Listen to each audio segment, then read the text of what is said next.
When one of the most expensive contracts of the last off-season ASIN is abruptly terminated, something is out of the ordinary. The fans didn't understand a thing. A player considered a key part of the defense was simply released without much explanation. But as soon as the dust settled, rumors began to emerge of a possible internal conflict that may have changed everything. A strange behind-the-scenes episode, even involving a teammate, is giving this story a new twist. And now the entire NFL is trying to understand what really led the Raiders to make this radical decision.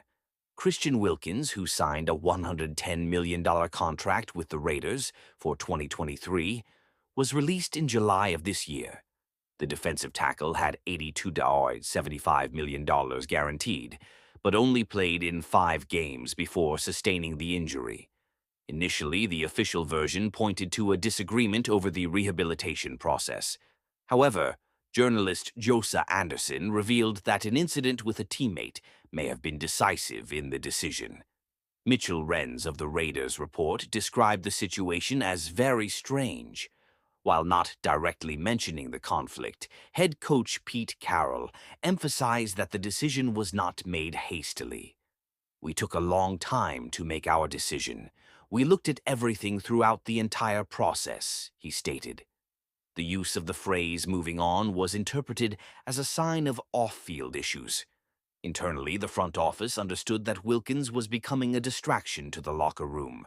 The player, in turn, initiated a lawsuit to try to recoup the $35.2 million remaining on his contract.